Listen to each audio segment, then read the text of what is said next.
Hi friends, అందరూ ఎలా ఉంటారండి? మేమైతే బాగున్నాము. ఈరోజు కొంచెం డిఫరెంట్స్గా చేసే ఆకుకూర పప్పు తయారీ విధానం మీకు చూపిస్తాను, ఒకసారి చూసేయండి.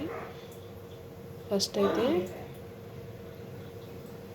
కొంచెం బాగా కడిగి పెట్టుకుని కందిపప్పు నీళ్ళు పోసి నానబెట్టుకోవాలండి. కొంచెం పసుపు, 3 టమాటో, ఒక ఎర్రగడ్డ,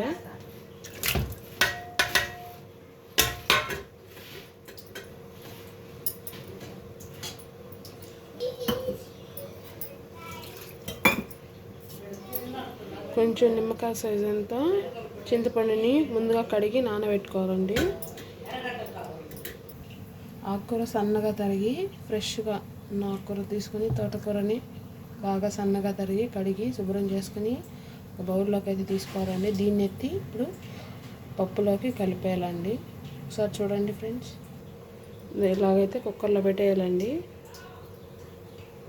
పెట్టేసిన తర్వాత ఇప్పుడు కారం అయితే వేసుకుంటామండి. 3 స్పూన్స్ కారము వేసుకున్నామండి. ఇప్పుడైతే దాంట్లో ఒక గిన్నెల బౌల్లో చింతపండు ఇలా నానబెట్టుకుని దాంట్లో మీద పెట్టేయాలండి. పెట్టేసి ఇప్పుడు విజిల్ అయితే పెట్టేసుకుందామండి.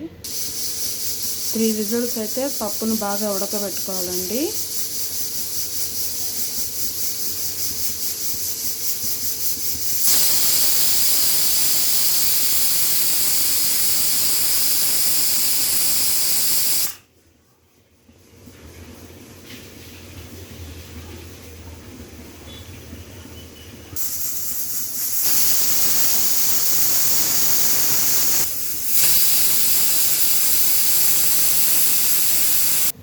చూడండి ఫ్రెండ్స్, అలా అయితే ఇప్పుడు ఉడికిపోయిందండి. దీన్ని పప్పు ఎన్నించుకోవాలండి.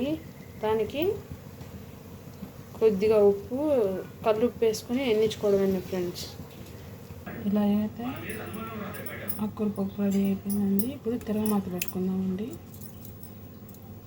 ఫస్ట్ అయితే తిరగమాతకి ఉప్పు మిరపకాయలు వేసుకుందామండి. ఇవి బాగా ఫ్రై అవ్వనివ్వాలండి.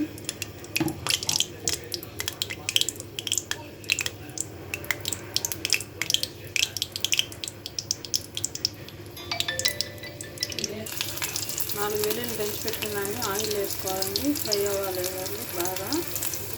కొంచెం అయితే ఆవాలు,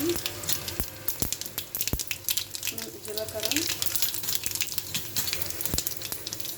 వేసేసి బాగా పప్పు లో ఫ్లేమ్లో మీద ఫ్రై చేసుకొని ఫ్రై అయిపోవాలండి. కొంచెం కరివేపాకు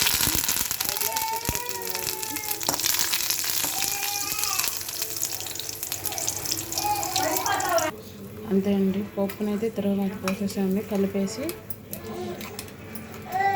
అన్నంలోకి వేసుకొని చపాతీలోకి దేంట్లోకైనా సూపర్గా ఉంటుంది ఫ్రెండ్స్.